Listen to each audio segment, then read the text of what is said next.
পবিত্র ঈদুল আজহা যত ঘনিয়ে আসছে, রাজধানী ঢাকার কোরবানির পশুর হাটগুলো ততই জমে উঠতে শুরু করেছে। ঢাকার প্রবেশপথ দিয়ে একের পর এক গরু বোঝাই ট্রাক ঢুকছে হাটে। পাইকার ও খামারিরা পশুদের পরিচর্যা আর ক্রেতা আকর্ষণে ব্যস্ত সময় পার করছেন।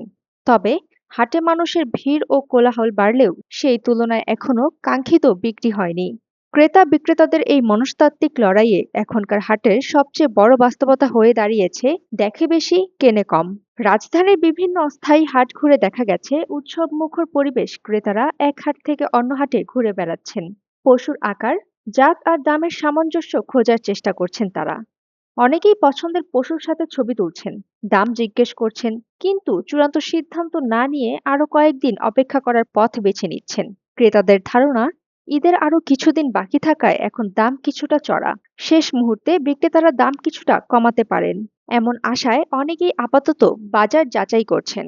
এক ক্রেতার ভাষ্য, হাটে গরুর কোনো অভাব নেই, প্রচুর কালেকশন। তবে বিক্রেতারা এখন যে দাম চাচ্ছেন তা কিছুটা চড়া মনে হচ্ছে। আরো দু একদিন দেখে তারপর কেনার সিদ্ধান্ত নেব। অন্যদিকে দূর দূরান্ত থেকে আসা বিক্রেতারা বলছেন ভিন্ন কথা।